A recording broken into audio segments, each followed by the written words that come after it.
The Dragons Inside Agartha Part 2.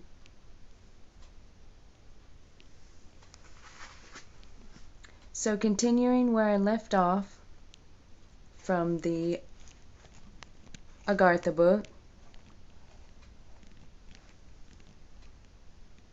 by Mariana Stajerna.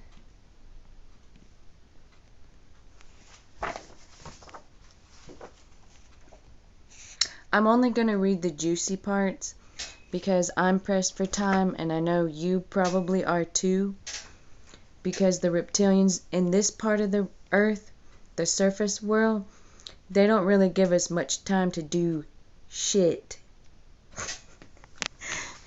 So here I am on page, where I was last at was page 61. You see it? The title is A Real Live Dragon. Well, it was all blurry, but I ain't got time to fix it.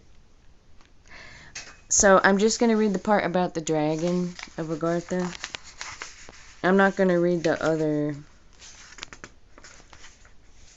2 pages because I don't have enough time, and it don't talk about the dragons in those other 2 pages. So I'm just going to talk about the part that does talk about the dragon, which is on page 62 in your Agartha book now, class. Okay. Okay, anyways. Okay. Nancy is probably one of the most normal people ever. Oh, wait, let me turn it around so you can see the words. Yeah.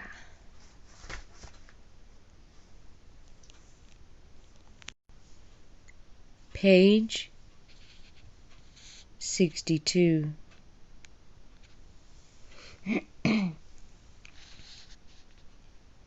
Nancy is probably one of the most normal people ever, Lex observed. People who are thoroughly normal can't cope with the atmosphere here. Unfortunately, it's probably best for her to go home. I nodded in agreement. I felt a small hand in mine, and a lock of gleaming dark hair brushed my hand as I was getting into our transport.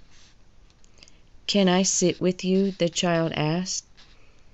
I smiled and nodded. Suddenly the hovercraft dipped earthwards with unusual rapidity. The woodland here was less dense, with moss and flowers on the ground. We drew up beside a mountain with a cave, with a finger on his lips. Lex waved us out of the vehicle. He led us to a camouflaged shelter where there were clumps of grass to sit on. Sitting quietly, we wondered what was going on. We soon found out.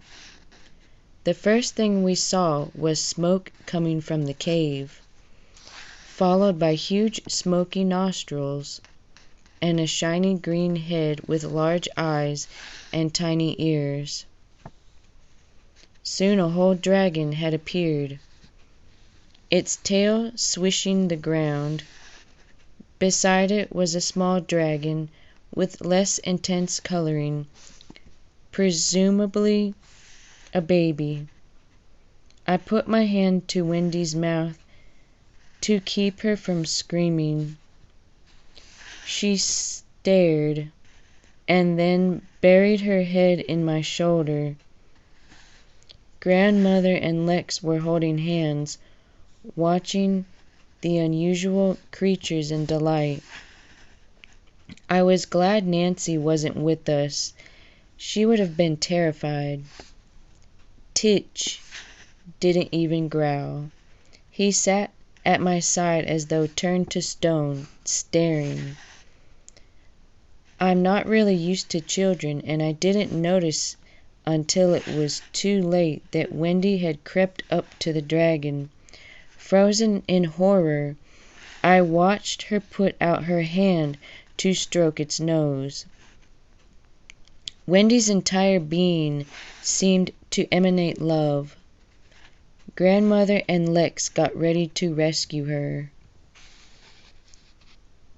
Wendy, a wet... What? Hold on. To our surprise, the dragon stuck out a long pink tongue and gave Wendy a wet, steamy lick on the face. Then the dragon shook its huge body and checked that the baby dragon was close. It was definitely a dragon mother, and spread its enormous wings while the baby dragon did the same. They rose slowly and majestically, flapping their wings in farewell. The adult dragon turned her head and gave us a long, keen look. My grandmother nearly fainted as she dried her tears, laughing in relief. Wendy stood watching the amazing animals until Lex took her hand. "Come on, little one, let's go," he said. Wendy ran up and hugged me. "It was great," she exclaimed. "I'm going to tell my mom and dad all about it." Puzzled, I looked at her. "Mom?" I wondered. I knew she was dead. "I quite often talk to Mom," she declared happily, pointing to her heart. "She's inside me, and she always answers." I thought that Ellie was an amazing child, but here was another one. Maybe there are plenty of amazing children, but I'm not used to meeting them. With Wendy chattering happily at my side, I alighted from the hovercraft at the next stop. Grandmother and Lex were heading straight for something that looked like an aircraft hangar, which is exactly what it turned out to be. I knew Agartha was extensive, but I hadn't really understood quite how extensive. And I'll just go ahead and stop talking right there. If you want to pause the video and maybe read that part if you want. But it's not talking about the dragons no more. It's just mainly talking about how the little girl, Wendy, that she's like kind of like of a higher dimension in a way. She's like more elemental or something like that. I'll let you skim through it real quick if you want. If you want to pause it and read it, you can. If you feel like reading it. If I can get it. Okay, if it's not blurry.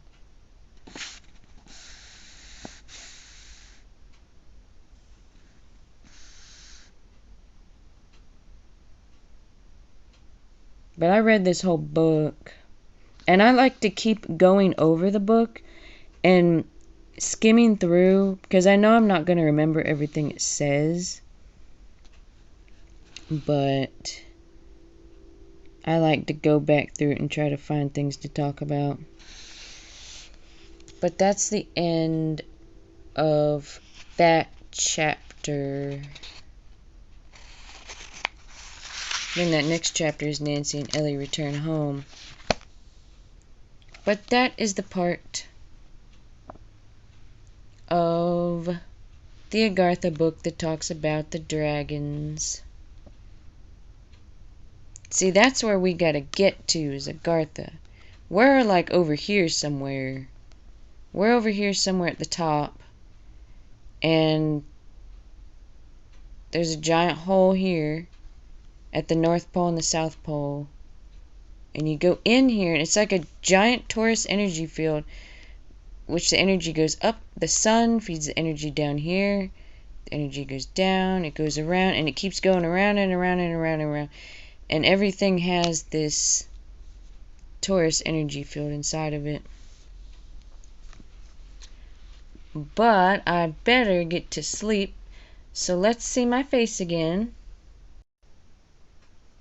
The dragons that live in Agartha, they are living there now peacefully, away from humans, because people kept trying to kill the dragons, so they escaped into Agartha so they could live a happy, normal life and raise their family and just, be like, I'm a dragon. Just chilling being a dragon. And how they got there is through the giant hole at the North Pole that the government and the Illuminati or whoever keeps it all a secret.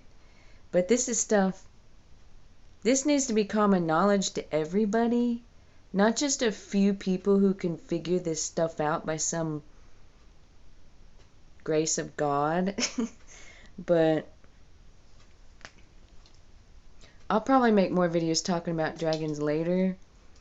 There might be more sections that talk about dragons in the book that I might have forgot about, possibly. But time will tell. I better get to bed now so I can go to work and be a good little worker. Yay! I mean, yay!